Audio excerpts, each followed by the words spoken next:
Hello guys, welcome to வாங்க பேசலாம். இன்னைக்கு நம்ம ஒரு காமனான ப்ராப்ளத்துக்கான ஆன்சர் தான் இன்னைக்கு பார்க்க போறோம். நான் ஒரு 30,000 ரூபாய் சம்பளம் வாங்குறேன், என்னால ஒரு நியூ கார் பர்ச்சேஸ் பண்ண முடியுமா அப்படின்றது தான். ஸோ மேக்ஸிமமான ஒரு காமனான சேலரி என்ன அப்படின்னு பார்த்தீங்கன்னா ஒரு 30,000 to 40,000 பேக்கேஜ்.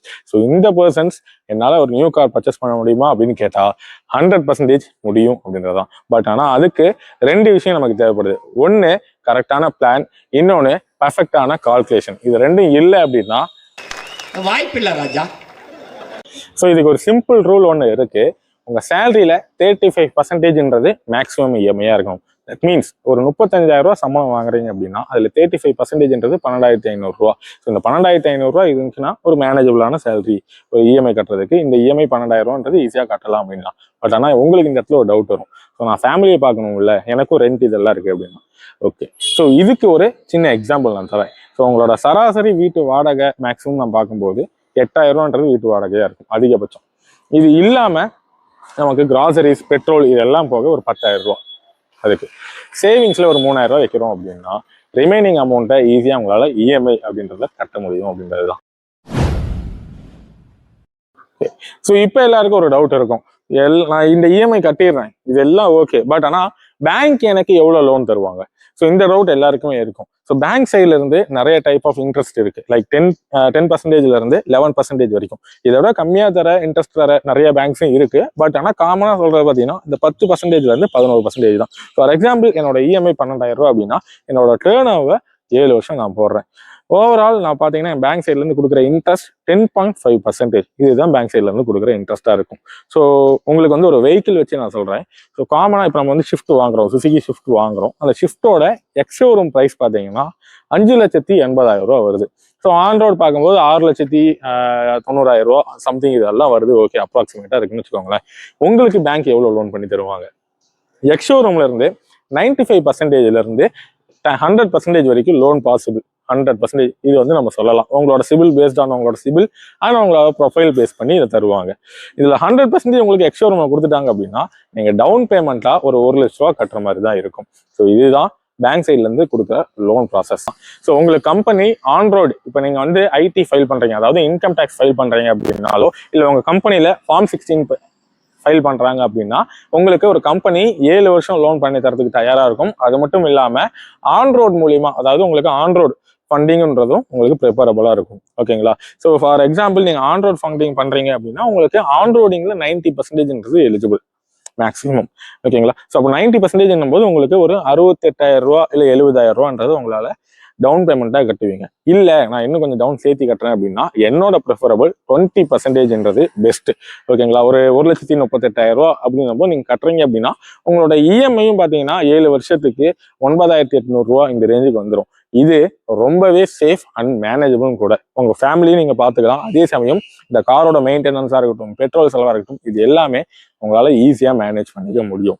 பட் இந்த இடத்துல ஒரு கொஸ்டின் வரும், இது எல்லாம் ஓகே அஜித் ப்ரோ, பட் ஆனால் சேவிங்ஸ்னு ஒரு விஷயம் இருக்கணும்ல என்கிட்ட.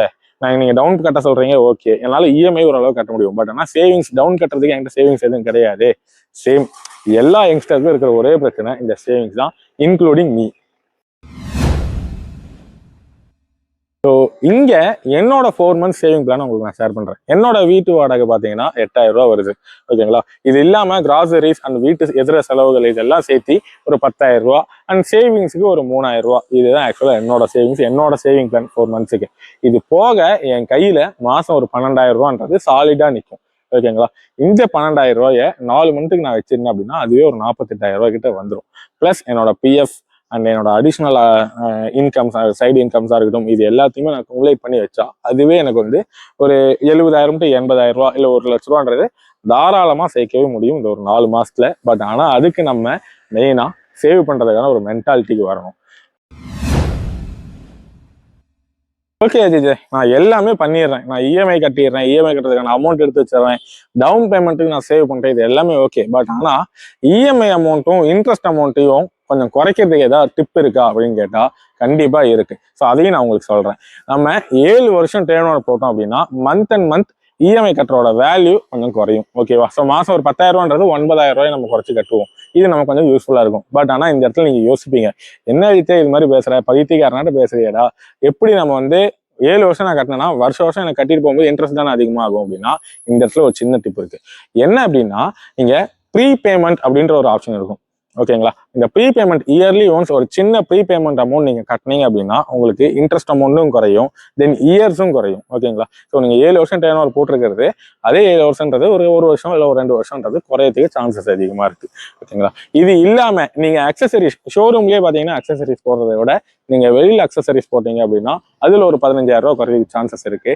தென் இன்சூரன்ஸ் ஆல்சோ, நீங்க ஷோரூம்ல இன்சூரன்ஸ் போறதுக்கு பதிலாக நீங்களே ஓனா இன்சூரன்ஸ் தேடி பைசா பசாரா இருக்கட்டும், ஆக்கோ இன்சூரன்ஸா இருக்கட்டும், இதை நீங்களே சோர்ஸ் பண்ணி போட்டீங்க அப்படின்னா அதுல ஒரு 15,000 ரூபான்றது நம்மளால சேவ் பண்ண முடியும் அப்படின்றதா என்னோட டிப்ஸ். ஸோ காய்ஸ், ஒரு 35,000 ரூபாய் சம்பளத்துல ஒரு நியூ கார் நம்மளால வாங்க முடியுமா அப்படின்னு கேட்டா இப்ப சொல்றேன், கண்டிப்பா வாங்க முடியும். ஸோ அந்த கான்ஃபிடென்ட் உங்களுக்கும் வந்திருக்கும்னு நினைக்கிறேன். பட் ஆனா நீங்க செலக்ட் பண்ண வேண்டிய ஒரு விஷயம் என்ன அப்படின்னு பாத்தீங்கன்னா ஒரு லோ மெயின்டெனன்ஸ் கார். ஓகேவா? ஒரு பட்ஜெட் ஓரியன்ட்ல ஒரு 7 லட்ச ரூபாய் பட்ஜெட்ல ஒரு லோ மெயின்டெனன்ஸ் கார் நீங்க வாங்கிக்கிட்டீங்க அப்படின்னா உங்களோட லைஃபா இருக்கட்டும் அண்ட் ஃபியூச்சரா இருக்கட்டும் இது எல்லாமே ரொம்பவே நல்லா இருக்கும். ஸோ இந்த லோ மெயின்டெனன்ஸ் கார் என்னவா இருக்கும், ஸோ என்னென்ன கார்ஸ்லாம் லோ மெயின்டெனன்ஸ் அண்ட் இதை பத்தி டீடைல்ஸ் வேணும் அப்படின்னா கமெண்ட் பண்ணுங்க. உங்களுக்கான அடுத்த வீடியோல அதை பத்தி நான் சொல்றேன். மறக்காம சர்ப்ரைஸ் பண்ணுங்க. தேங்க்யூ.